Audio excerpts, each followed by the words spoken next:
तो wrestling fans, आज हम फिर से बात करने वाले हैं वेपन्स के बारे में। जी हाँ guys, this is the part 2 of weapons which are used in WWE are actually real और फेक। तो गाइस पार्ट 1 में मैंने काफी सारे वेपन्स के बारे में ऑलरेडी बात किया हुआ है। अगर वो वीडियो देखना चाहते हो then do check the description guys. तो guys let's start this video with number 1 weapon and that is kendo stick. जी हाँ गाइस, कैंडो स्टिक का मॉडर्न एरा में काफी ज्यादा यूज किया जाता है और काफी सारे मैचेस में हमें कैंडो स्टिक देखने को मिलता ही है। हालांकि कैंडो स्टिक काफी ज्यादा सेफ वेपन बोला जाता है, बट कभी कभी इसमें डेडली चोट भी लग जाती है। इस तरह से एक बार विक शो को काफी ज्यादा चोट लग गई थी एक डिफेक्टेड कैंडो स्टिक के कारण। कैंडो स्टिक के कारण हमें काफी ज्यादा आइकॉनिक मूवमेंट भी देखने को मिले, फिर चाहे वो शार्लेट फ्लेयर वर्सेस राउंडा राउजी का मैच। जी हाँ गाइस, वो मैच मुझे आज भी याद है और उसी मैच से मुझे शार्लेट अच्छी लगने लगी थी क्योंकि उसने जिस तरह से राउंडा राउजी को उस मैच में डोमिनेट किया था दैट वाज अमेजिंग गाइस। और भी बहुत सारे आइकॉनिक मूवमेंट हमें कैंडो स्टिक के कारण देखने को मिले हैं, फिर चाहे वो द मिज का जॉन सीना को लिटरली डिस्ट्रॉय करना हो with kendo stick. Bayley versus Alexa Bliss के मैच में भी कैंडो स्टिक का काफी अच्छा यूज हुआ है और भी बहुत सारे पुराने मैचेस में भी हमें कैंडो स्टिक काफी ज्यादा यूज होते हुए देखने को मिलता ही था। बात करें नेक्स्ट वेपन की, तो नेक्स्ट वेपन है बार्ब वायर। गाइस ये वेपन मुझे सच में काफी ज्यादा डेडली लगता था और मुझे हमेशा से यही लगता था कि एक रियल वेपन है, बट बहुत सालों बाद मुझे यह पता चला कि WWE इस वेपन के लिए रबड़ का यूज करती थी। हालांकि पास्ट डेज में WWE रियल बार्ब वायर का यूज करती थी जिसके कारण काफी ज्यादा डेडली चोट लगती थी, बट कुछ मैचेस में ऐसा भी होता था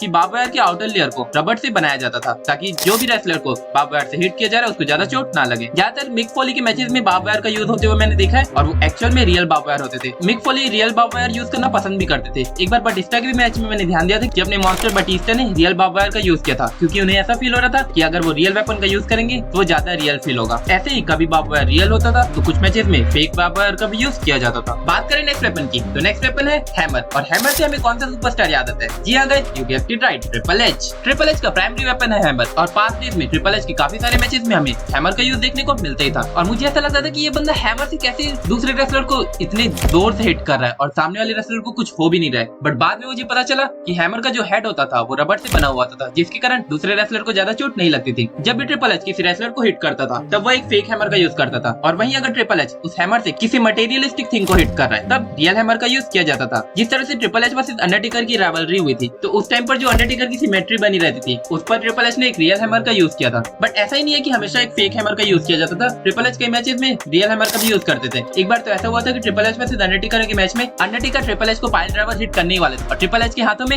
हैमर था और गलती से वो हैमर का हेड अंडरटेकर के फेस पर गिर जाता है जिसके कारण अंडरटेकर के फेस एक काफी गहरा कट आ गया था। उसके बाद triple H real hammer use करते थे, बट जब भी वो हैमर का यूज करते थे वो अपने हैंड से हैमर को कवर कर लेते थे ताकि अपोनेंट को ज्यादा चोट ना लगे। गाइस बात करते हैं नेक्स्ट वेपन की, तो नेक्स्ट वेपन है गिटार। गिटार मेरे WWE में one of my favourite weapon है और जब भी गिटार का यूज होता था मुझे काफी ज्यादा मजा आता था। जो WWE के अभी के फैन बने हैं उन्हें तो गिटार अलायस से ही रिलेट करता होगा क्योंकि अलायस के ऑलमोस्ट हर एक मैच में हमें गिटार का यूज देखने को मिलता ही था और WWE ने एक प्रॉपर सेगमेंट भी रखा था अलायस के लिए, वॉक विद अलायस वाला सेगमेंट, जिसके कारण गिटार मॉडर्न फैंस में भी काफी ज्यादा ट्रेंडी है। बट गिटार को अगर WWE में किसी ने फेमस किया है तो वो और कोई नहीं जेफ जैरेट है। जेफ जैरेट की मोस्टली मैचेस में हमें गिटार का यूज देखने को मिलता ही था और गिटार जब भी यूज होता था काफी ज्यादा रियल फील होता था क्योंकि गिटार को मोस्टली हेड पर हिट किया जाता था और जब भी वो हिट होता था तो काफी डेडली साउंड आती जिससे सभी फैंस को लगता था कि रियल में हिट हुआ है और एक्चुअल में रियल में हिट होता था। बट मोस्टली एक ऐसे गिटार का यूज किया जाता था जिसका मटेरियल सॉफ्ट हो, जिसका मटेरियल ज्यादा हार्ड ना हो, जैसे कि रियल गिटार होते हैं काफी सॉफ्ट मटेरियल से वो गिटार बना हुआ रहता था जिसके कारण साउंड भी अच्छी आती थी और काफी ज्यादा रियल हिट वो फील भी होता था। बट एक बार ऐसा हुआ था कि जेक रॉबर्ट्स को एक्चुअल में रियल गिटार से हिट किया गया था जिनके कारण उन्हें काफी तगड़ी इंजरी भी हो गई और उन्हें वो चोट गलती से लगी थी क्योंकि WWE mostly soft wooden material से बने हुए गिटार्स का यूज करते थे, बट उस मैच में एक रियल गिटार का यूज किया गया था। इसी से हमें पता चलता है कि अगर रियल गिटार WWE में यूज हो वो काफी ज्यादा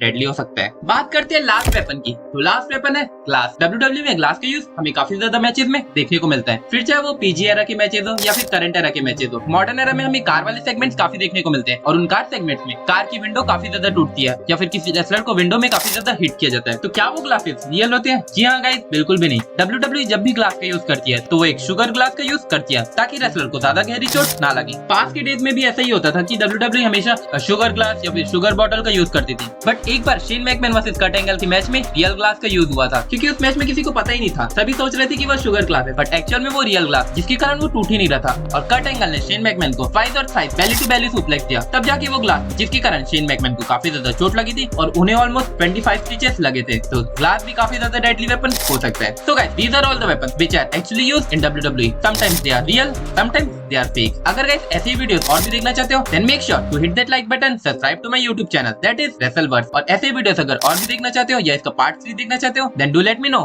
in the comments down below. Till then, I'll see you in my next video guys. See ya. Bye bye.